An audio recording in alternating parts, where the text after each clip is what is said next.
Alright, I'm going to make a video and do some explaining about different things. I am actually literally thinking about just traveling a little bit and going different places. But this is what we're going to end up doing. I got this YouTube channel. It's the only thing that I really got working for me. It makes a little more revenue than what the radio station is actually making. I make a few bucks on it, but...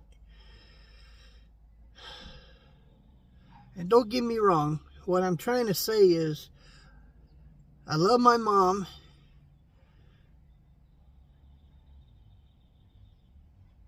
And my stepdad, Tom. But, and they say they always argue because they can't hear very good. Mom has got hearing aids. She won't wear them. And Tom, he's back and forth. One day he's all laughter. Really, Sunday's the best time to be around him because that's when we go to church and he's all laughter and smiles and talkity, but there's other times when he's not talking at all. There's times when he is really very, very much disrespectful to my mom. He yells at her. Mom yells at him. And I know they say because they can't hear very good, but really they get very arrogant with each other. And you can't talk to them. I can't talk to Mom without her half the time being mad or yelling. And what I was told was because she's not feeling good. Sometimes she doesn't even sleep at night. She's up all night because, I guess, of not feeling good or whatever. And then she usually sleeps until about 10, 11, maybe sometimes 12. Tom sleeps in his room. He's got the bedroom, and Mom, she sleeps on the couch in the front room. And but I'm in the middle. I actually in the middle of this. And I know some people are going to say, well, but they're helping you. You know, and that's where I sometimes don't understand. Yeah, my mom does help me, and Tom does help me. But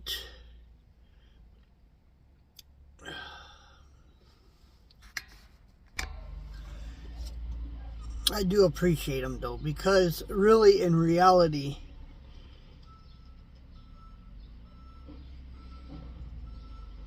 because of Mom and Tom, I got a place to stay. But sometimes it just gets really hard to, and I can understand. I live under their roof, and I'm not exactly the easiest person to live with neither, because I get grouchy and irritated, mainly because I'm looking for work, and it's just no luck. So what I thought about doing is I got a full tank of gas right now, and I thought about maybe just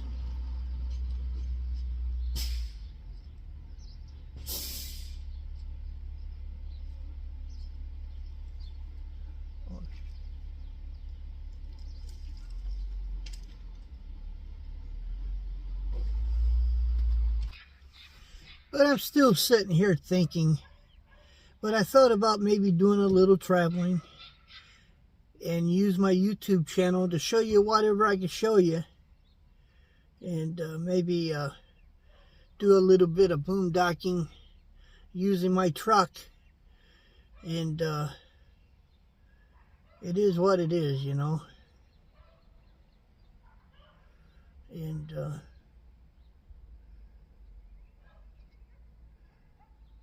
I mean, it's another way of just being on my own. It's easier when you got a truck with a sleeper on it. Because I did that for years and years. I lived in a truck. So I didn't have to worry about, I a house or a place to live because I lived in the truck. So I'm thinking I can do that in here. It's just a pickup truck. It's not really big enough to do, but I saw some YouTube videos of a guy that did this in a car. You know, he lived in a car, he traveled, he had a SUV. There's some vans out there, van life, and I can just call this a truck life, you know, and just kind of sleep in the truck, pull over, sleep in the truck. If I run low on gas, just park, and maybe park somewhere like a campsite or something, like a free campsite where you don't really have to pay to park. And it's not that I'm trying to get away from my mom and Tom, but I think down deep they would be ready for me to probably leave. I feel it, you know, I do anyway. I'm sure you guys, but you ever heard that phrase, I'm wearing out my welcome? Very much am I wearing out my welcome. And Tom is definitely letting me know that in a lot of ways.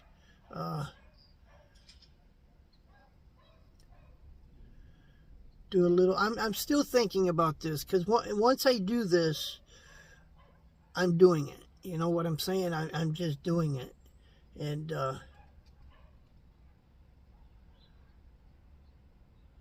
since I can't really find a job, just make my YouTube channel my job. Just make it my job. Just see how far I can go with that.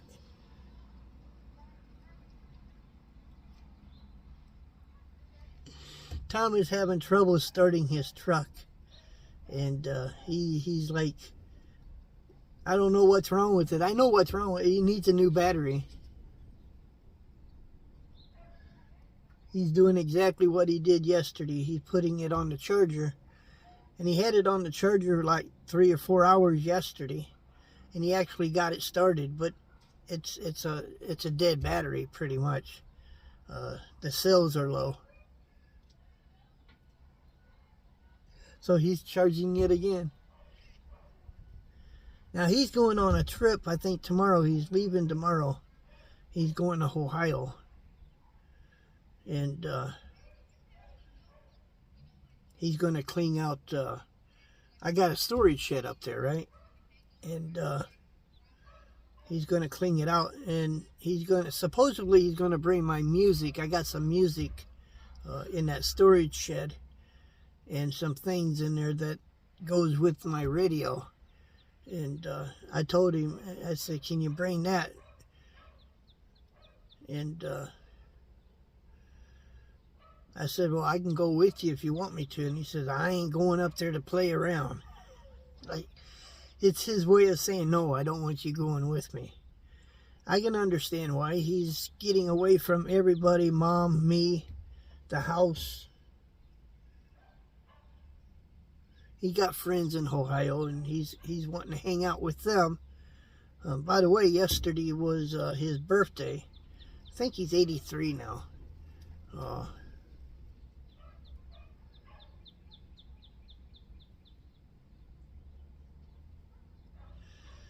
But I think it's time for me to leave. I really think it's time for me to leave. Oh.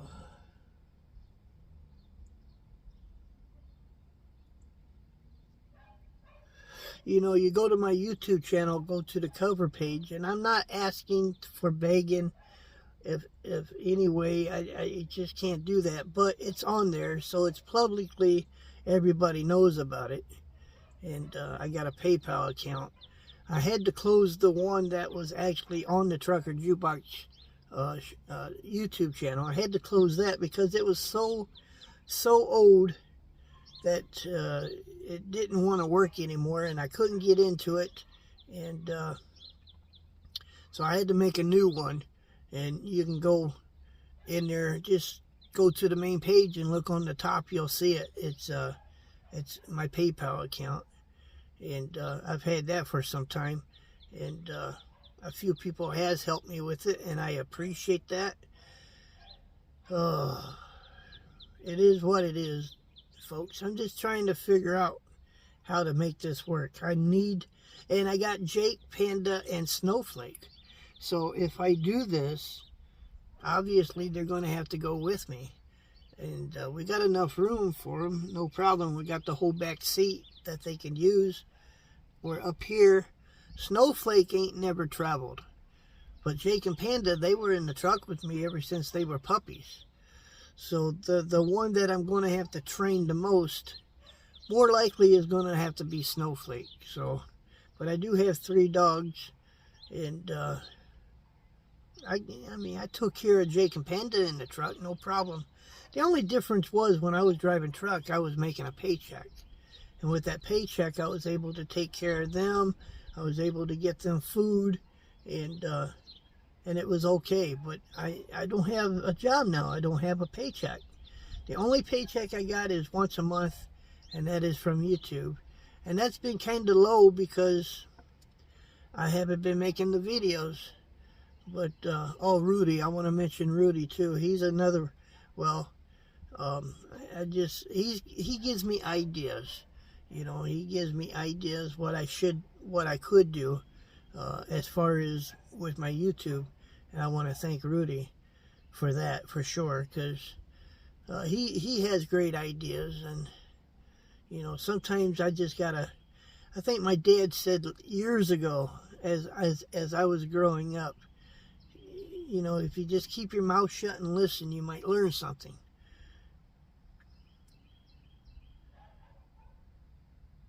But you tell me what you guys think. I just thought about that's a good idea. I can just travel a little bit. As long as my truck is running, as long as I'm able to travel, I can do this. You know, the truck is the only solitude place that I've got that allows me to move around. I used to watch Hobo String. He used to jump on trains and hike that way. I used to watch some YouTubers. They walked. All they did, they walked. And that's how they made their channels. And face it, if I got Jake and Panda and Snowflake, there's no way I'm going to be able to just walk. Because trying to drag 3 dogs, and they got their own minds, right? They want to go here, there. You know, I think it was Matt Ismo, little guy, that said, why don't you just make videos, tell stories, back in the day when you drove truck? And I got a ton of stories, but I didn't think anybody really cared to listen to them. But I do. I got tons of stories.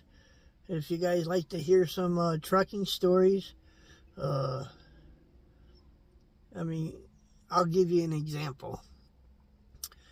Back in the day when I drove for Gainey, I used to be a trainer. I actually signed up to be a trainer, and it took a little while, but finally they said, yeah, we need more trainers.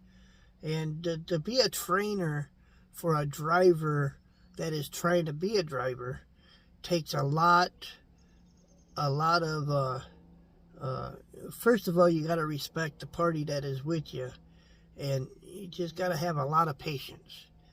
And we had to have the student or the trainee with us for 4 weeks, and it was mandatory. Within that 4 weeks, they had to take a trip to New York City, because at that time we did still case out of Grand Rapids, and that's office furniture, cubicles for offices. So every now and then we actually had a trip to New York City, to the 5 boroughs. And I had this guy for about 3 weeks. He was doing good. He was doing absolutely great. The first week I was with him, he could actually figure things out. Well, the first week when I had him, I was with him. And I taught him how to go in and see the customers, the shippers, the receivers. I taught him how to back up. Taught him how to shift. At that time, I had a 10-speed, so they were actually being learnt how to shift. And what I would do is, especially if they had a little trouble backing, and half of them did, they teach them how to back up. And I would find a parking lot like a truck stop. If we had a load that had plenty of time, I would actually find a parking lot and just let them practice. Just let them practice. And I would get out and just watch them. And we'd be in that parking lot for 3 or 4 hours. And I teach them how to back up, use the 4 ways before you back up, and teach them how to back. And well, come the 3rd week, this guy was getting pretty smart. He was actually backing pretty good. He was shifting pretty good. And by the 3rd week, coming to the 4th week, we were supposed to, as trainers, they were supposed to have been smart enough and learn enough that they could do most things by themselves. Like if we went, they did all the driving, and when we got to a customer, to a delivery or a pickup, they would go in and they would pronounce who they were and who they drove for, and that they were there to pick up a load, and then teach them how to trip plan and how they were going to go to deliver the load or pick up the load, and do all this teaching. And I was very confident in this guy that he was going to do a good job. So come the 4th week, I just left him alone. I rode in the truck with him. If he still had any questions, I was there to answer them. But I let him be the captain of that seat. And I told him just that. I said, you are the captain of the seat. Now you got to have common sense. But if you have any problems, he said, okay, well, we had a load that we had to pick up. It was a night load. And we had to actually be where we had to be by the next morning. Now, he had plenty of sleep, and he did sleep.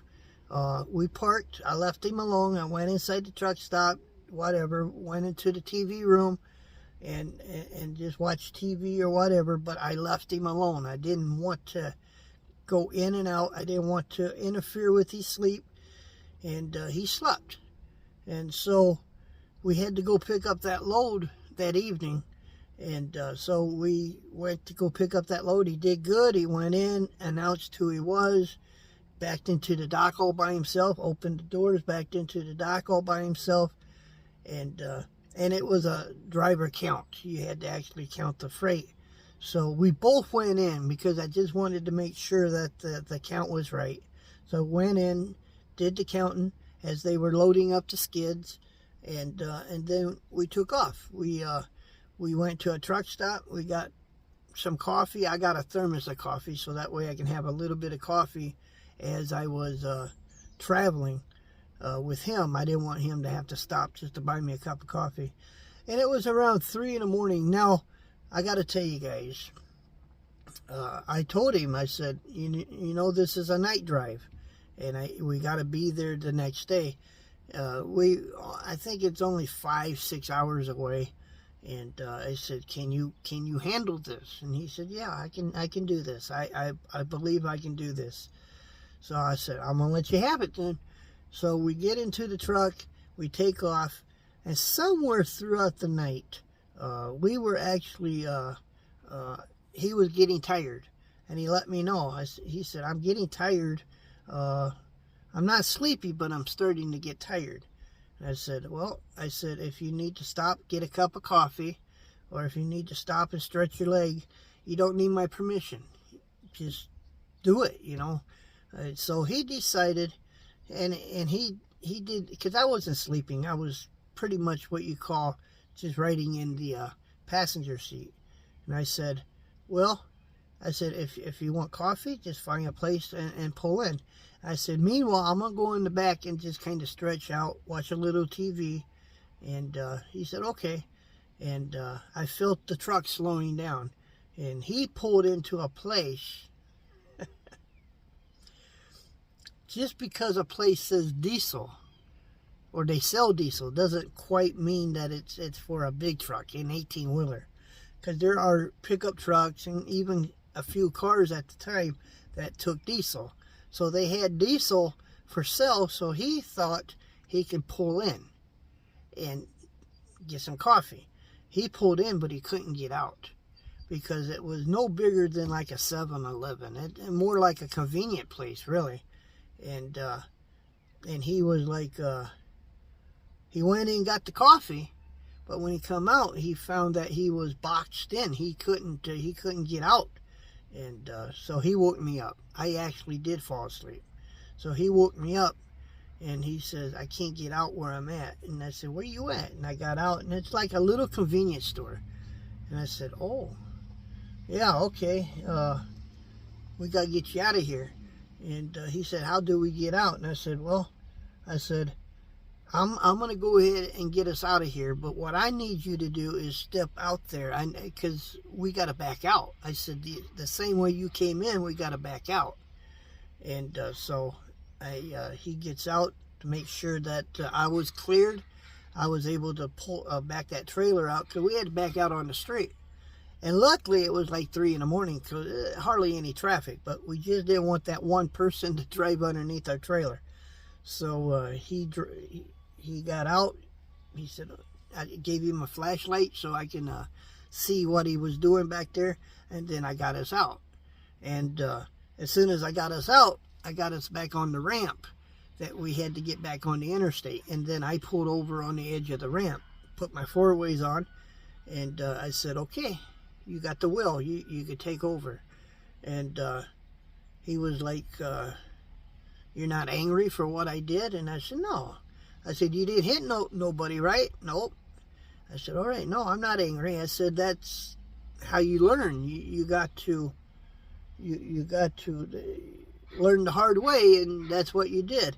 The only thing is I was there to help rescue you because I was able to back out. But if I weren't here, you would have had to back this out, and then you would have had a problem, nobody out there watching the traffic, so you can actually back out. I said, just because it says diesel, it doesn't always mean that you can get a big truck in there. I said, you want to stick with the Flying J's, the TAs, the Loves, the Pilots, that where they got a diesel aisle, a diesel fuel aisle, where you know you can get a big truck in.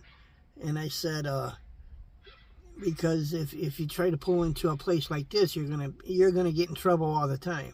And I said, no, I'm not angry with you. And he was like, he was more nervous about me being mad for what he did. And then, and I said, I'm not mad. That's what I mean by patience. You cannot sit in the other seat, or you cannot be in that truck with a trainer or a trainee and yell at him. You can't do that. Nobody likes to be yelled at. Nobody. And that's not being respectful. Just because he did something doesn't mean that it's the end of the world, you know. But little stories like that. I mean, and his name, I will tell, I'm going to do some name dropping, but his name was Mark. And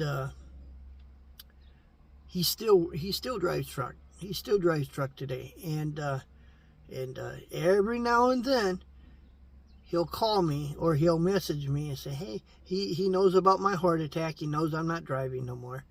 And he says, one of these days I'm going to come to Salem and shake your hand once again. He says, I've been driving for a while.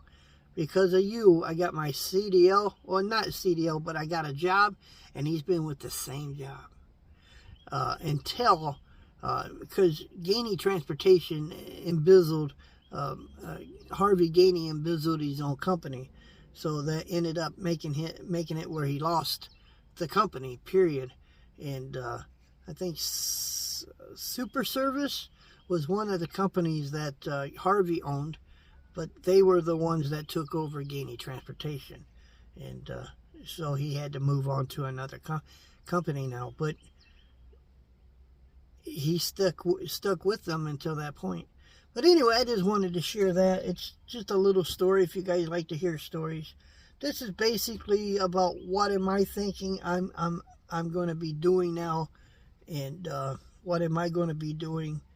And I'm really thinking this is the only way, honest to God, this is the only way that I'm going to be able to be on my own, and not give Tom and Mom, because it's not just them, it's me too. I mean, I get grumpy, I get grouchy, because I am looking for work and I get turned down every time. And it's like, what do? Yeah, I get mad, I get pissed off, and that kind of rubs the wrong way. I try to, when I get to the house, I try to drop what is actually pissing me off outside. I don't try to take it in the house. But then when Tom and Mom gets into it, it's like, I pray, Lord, please get me out of this situation. I love them to death. And maybe because they can't hear very good, they do an awful lot of yelling. But it's just the way that they talk to each other is arrogant in my mind. It's just, I could not talk to anybody the way they talk to each other like they're mad, like they're angry. And it's really loud. And but anyway, I just going to share this video. I don't know if you guys are even going to care for it or not, but just watch it to the end. And thank you for being a part of my YouTube channel.